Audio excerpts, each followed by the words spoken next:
Hi coders! Welcome to the tutorial. In this tutorial, I would like to explain how to set up Raspberry Pi without HDMI cable or Ethernet cable, and make it compatible to program it over USB. Before beginning the tutorial, let me say, it's a working trick for any of Raspberry Pi models which possess Wi-Fi connectivity. The 3 steps involved are: 1. Set up Raspberry Pi with proper operating system. 2. Adding certain files and accessing Raspberry Pi terminal via PuTTY. 3. Enabling VNC and accessing Raspberry GUI via VNC. Let's begin. First of all, we want to download the image file of operating system and make it bootable. To download the image file, just go to your browser and type Raspbian.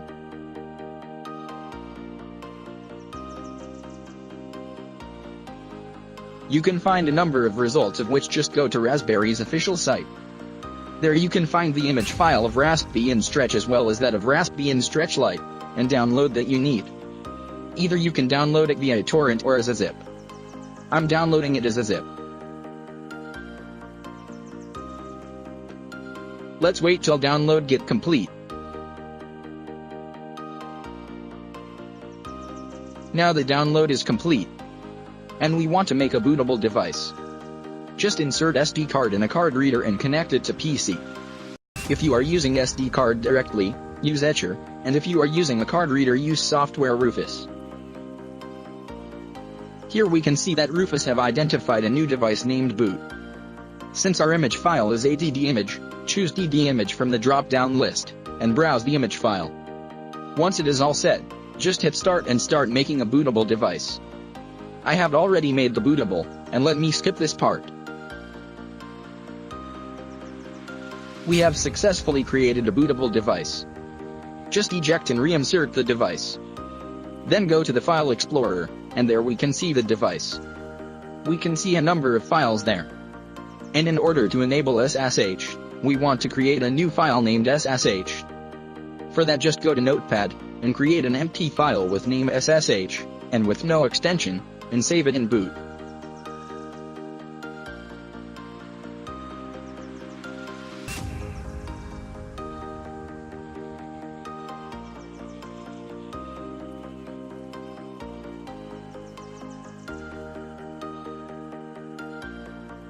Here we are connecting both Raspberry Pi and PC to a mobile hotspot to make a closed network. To pre-configure Wi-Fi credentials, we need to create a file named wpa_supplicant.conf and paste this piece of code.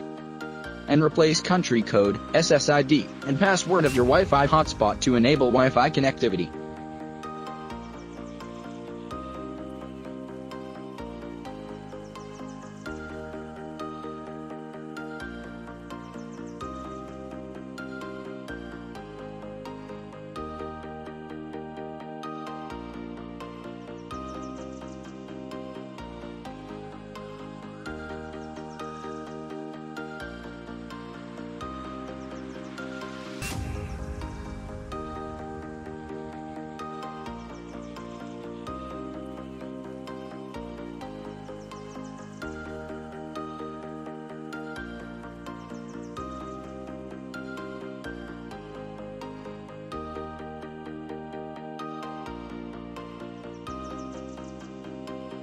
Now we have done editing of files, and now it's time to boot Raspberry Pi. Go and eject SD card and put it in Raspberry Pi and wait till it gets booted. By the time Raspberry get booted, let's connect the PC to our mobile hotspot, to make our PC part of the network. Go and connect to Wi-Fi, whose SSID is A, with password as password. And let me remind you that, when we pre-configured, these were the credentials.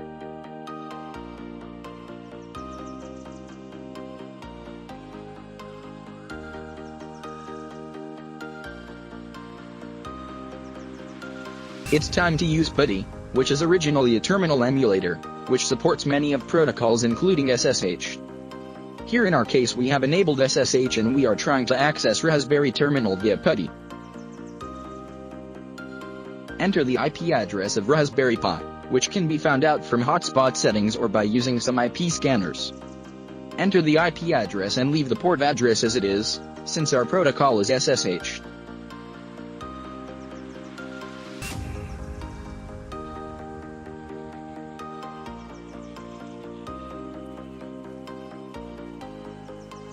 Log on to the terminal with username Pi and default password Raspberry. When the whole thing is done, we get a terminal which is actually the command line interface of Raspberry Pi. In the terminal, type sudo raspi-config.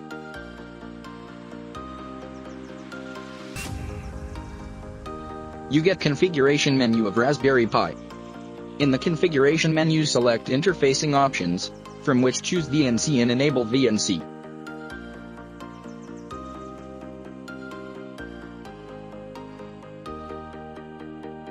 Exit the menu by finishing it and close the terminal. Once it is all set, go to VNC Viewer installed on your PC.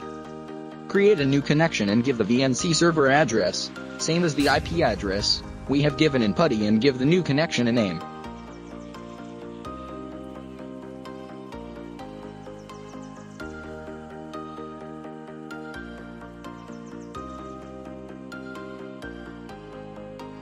Invoke the new connection by double-clicking on it, which gives you a login panel. Log in with username Pi and with default password Raspberry. And here, you get the graphic user interface of Raspberry Pi and check the whole thing out. Thanks for watching Uncoded Out.